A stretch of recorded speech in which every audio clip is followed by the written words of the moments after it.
seja bem-vindo ao Se Liga na Educação. Meu nome é Ludmila Lima e essa aula é uma aula de Geografia do 4º ano. Nós vamos falar sobre a migração. Mas antes disso, vamos ver a nossa programação de aulas para esse bimestre.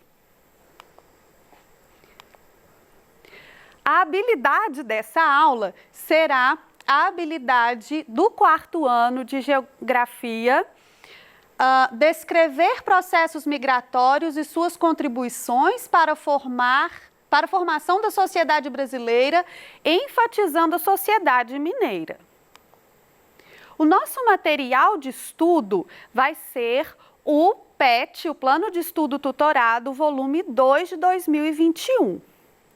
Nós teremos 5 aulas nesse bimestre. A primeira será sobre o que é migração, a segunda sobre o município, a terceira vai falar do poder público, a 4ª aula, a relação entre o campo e a cidade, e a nossa 5ª aula é sobre a produção de alimentos. Você alguma vez já precisou se mudar de onde você morava? Ou conhece alguém que precisou se mudar? Eu, por exemplo, me mudei recentemente, porque alguém da minha família precisava se deslocar de uma cidade para outra para poder trabalhar. Algumas pessoas se mudam porque precisam cuidar de alguém próximo, porque se casam, por motivos de trabalho. Alguém que você conheça já precisou se mudar? Desde o início da história, a humanidade se desloca em grupos à procura de caça e outros alimentos. Migrar significa deslocar-se entre cidades, estados e países. Então, se você já assistiu ao filme Era do Gelo, por exemplo, você deve ter visto que as personagens procuravam o tempo todo por um acampamento humano para devolver uma criança. Isso porque, há milhares de anos atrás, a humanidade era nômade, a humanidade sempre se deslocou para encontrar comida e melhores condições de vida. E hoje ainda nós continuamos nos mudando. Nós nos mudamos para procurar emprego, nós nos mudamos por diversos motivos. Mas por que as pessoas migram? Será que é só por isso? Será que é só a questão do emprego? Será que é só a questão da melhor condição de vida? Vamos entender isso um pouco melhor. Esse fenômeno pode ser desencadeado por fatores espontâneos, força de atração. Aqui eu coloquei 2 exemplos, o sonho americano e a corrida do ouro. Mas o que é isso, professora, o sonho americano? Olha só. Nós sabemos que os Estados Unidos é um país muito próspero, é um país de economia forte. Então as pessoas acreditam que se mudando para lá, elas vão ter mais facilidade de conquistar os seus sonhos de consumo, financeiros, profissionais. Por isso, muitas pessoas de diversos lugares têm esse sonho americano de se mudar para lá e prosperar trabalhando numa economia forte, num lugar onde você vai receber em dólar, por exemplo. Outro exemplo, que é um exemplo que aconteceu aqui no nosso país, é a Corrida do Ouro. A Corrida do Ouro foi o seguinte: nós fomos descobertos na nossa costa, as pessoas chegaram de navio pelo litoral. Então, as pessoas começaram a popular o nosso litoral, mas foi descoberto em Minas Gerais, nessa região nossa, muitos metais preciosos. Então, as pessoas que estavam espalhadas pelo Brasil, começando a se espalhar, né, para popular o país, começaram a achar que seria uma boa ideia morar num lugar onde se encontra ouro, né? Então, a esperança de enriquecer trouxe muita gente, não só de outras partes do país, como até de outros países também, para procurar o ouro aqui, para procurar essa perspectiva de enriquecimento. Existem também os fatores forçados, a força de repulsão, que podem ser de origem religiosa, psicológica, social, podem ser de origem econômica, política ou ambiental.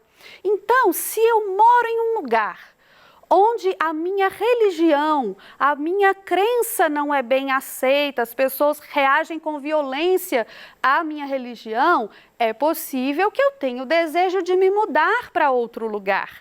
Se o meu grupo social não é bem aceito, pode ocorrer a mesma coisa. O problema é econômico. Às vezes você procura pelo emprego, mas não encontra. Você procura prosperar, trabalha, mas não consegue. E aí, o que é que as pessoas podem fazer? Podem procurar outros lugares para morar, onde as oportunidades sejam melhores. Aqui nós temos 2 exemplos de questões ambientais que levaram pessoas a se mudar. A seca no Nordeste e o terremoto que aconteceu no Haiti em 2010. O terremoto devastou o Haiti em 2010, então pessoas que tinham uma vida, estruturada passaram a não ter mais e o país passou por dificuldades econômicas em decorrência disso. Por isso a gente teve um grande número, um grande fluxo de imigrantes que saíram do Haiti para vir para cá e para outros lugares também. A seca no Nordeste é um exemplo interno aqui de dentro do Brasil. O Nordeste brasileiro tem poucas chuvas, um clima muito árido e, por causa disso, é difícil plantar, é difícil prosperar. Falta alimento, falta água. Isso também gerou um grande fluxo de pessoas se mudando do Nordeste para o Sudeste em busca de emprego e melhores condições de vida. No nosso acervo cultural, a gente tem muita música, muito livro, muito poema. O Luiz Gonzaga, por exemplo, tem muitas músicas falando desse nordestino que vem para cá e sente saudade do lugar dele, que vem para cá buscando, Quando o verde dos seus olhos se espalhar na plantação, eu te asseguro que eu voltarei. Então, ele tem saudade da terra dele, mas ele precisa de chuva lá para poder voltar. Os tipos de migração. Nós podemos definir a migração de 2 maneiras, quanto ao tempo e quanto à forma. Quanto ao tempo de permanência do migrante, uma das classificações é a migração definitiva, quando a migração se dá sem que o migrante saia do local para onde foi, ou seja, que não volte para o seu local de origem. Então, pessoal, veja só. Nós, às vezes, a gente vê casos de pessoas que se mudam definitivamente, não voltam mais para aquele lugar onde elas moravam.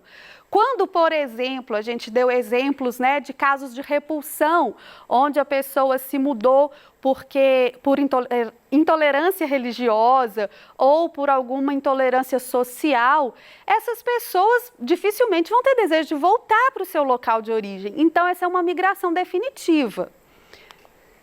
E nós temos a migração temporária também, que é quando a migração se dá por um tempo que pode ser determinado ou indeterminado. Então, existem alguns casos, por exemplo, de pessoas que se mudam para fazer no exterior, em outro país, um curso de mestrado, doutorado, faculdade. Essa migração é uma migração temporária, porque terminado o curso a pessoa volta. Aqui a gente tem um tempo determinado. E tem também pessoas que se mudam, ficam lá enquanto está bom, enquanto está próspero e às vezes voltam porque sentiram saudades, para cuidar de alguém, para ficar perto da família. Então isso pode acontecer de forma determinada ou não.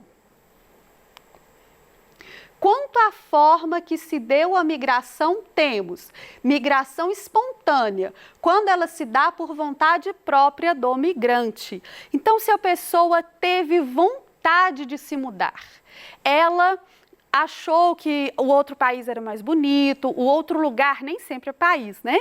Outro lugar era mais bonito, era mais interessante. Ela tem o desejo de mudar. Ela acha que a vida ali vai ser melhor por questões subjetivas, porque ela tem essa vontade. Então, é voluntário, é espontâneo. E tem a migração forçada, quando ela se dá por uma vontade externa ao interesse do migrante. Existe a migração planejada, ela é autorizada pelo governo. Quando nós falamos dentro do nosso país, não é necessário uma autorização. Mas quando nós vamos mudar para outros países, é necessário que a gente tenha um visto de permanência, é necessário que a gente esteja legalizado naquele local. Então, aqui, uma migração planejada precisa ser autorizada pelo país que vai te receber. A migração ilegal, não autorizada pelo governo ou autorizada por tempo determinado, turismo, sem retorno do cidadão ao seu país de origem após o fim do prazo. Também acontece a migração ilegal às vezes. Talvez você se lembre da campanha do ex-presidente dos Estados Unidos, o Donald Trump, que prometia a construção de um muro entre o país dele e o México para evitar esse tipo de migração. As pessoas sentiam vontade de ir, não conseguiam autorização, não conseguiam visto e mesmo assim elas iam atravessando a fronteira de forma ilegal.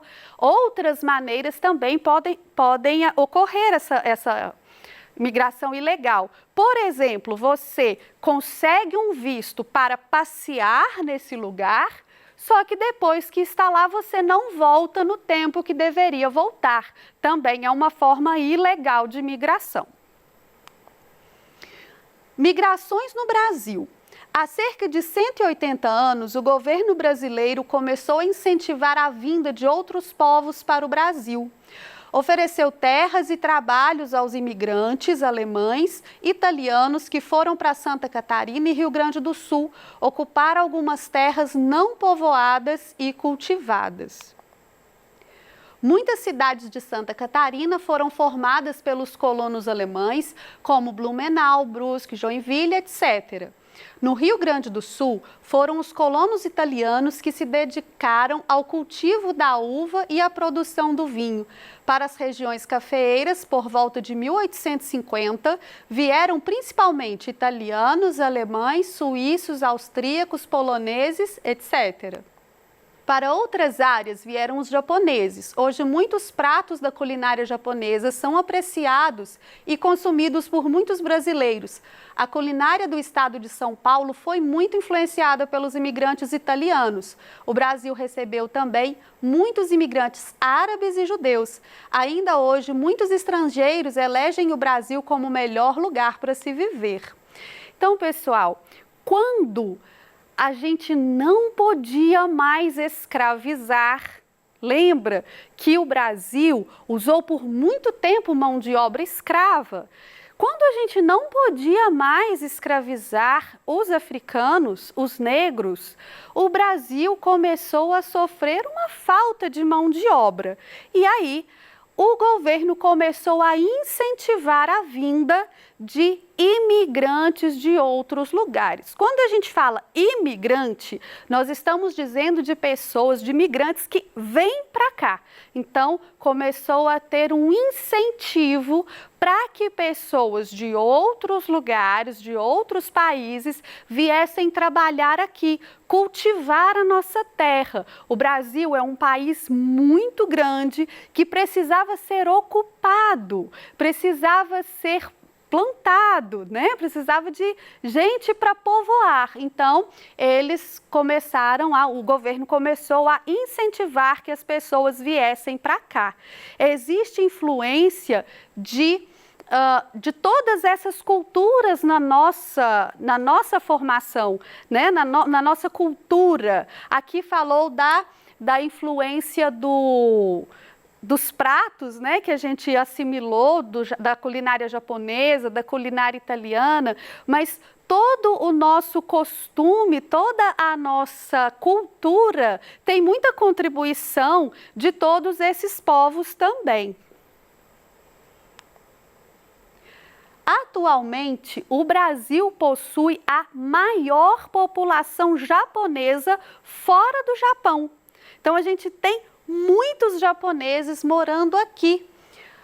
São pelo menos 1.500.000 pessoas que se mudaram, que se mudaram não, né? Porque alguns nasceram aqui, mas são muitas pessoas de origem japonesa que estão no Brasil hoje.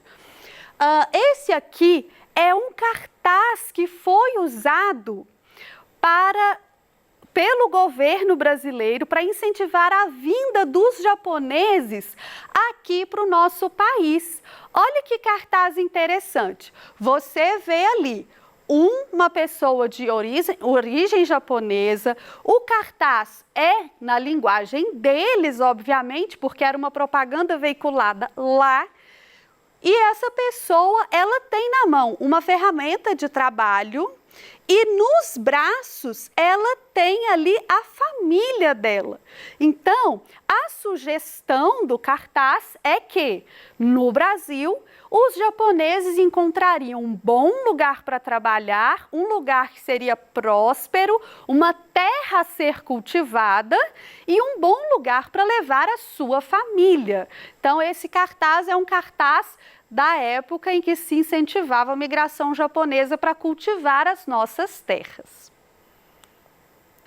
O Brasil tem a maior população negra fora da África e a segunda maior do planeta. A Nigéria, com uma população estimada de 85 milhões, é o único país do mundo com a população negra maior do que a brasileira. Então, nessa aula, nós vimos o que é a migração. Que a migração é um deslocamento de pessoas que saem do seu local de origem para morar em outros lugares e que isso pode acontecer por diversos motivos. A pessoa pode se mudar de forma espontânea porque deseja morar em outro lugar ou de maneira forçada, porque as condições do seu local de origem estão tão ruins que ela se sente forçada a se mudar dali. Ela pode ser permanente ou não, a pessoa pode se mudar com um tempo determinado para voltar ou não. Ela pode acontecer por diversos motivos, social, econômico, religioso. Então, a gente viu isso tudo sobre a migração. Eu espero que essa aula tenha ajudado você a aprender sobre esse assunto e que você faça suas atividades com muita atenção. Muito obrigada e até a próxima!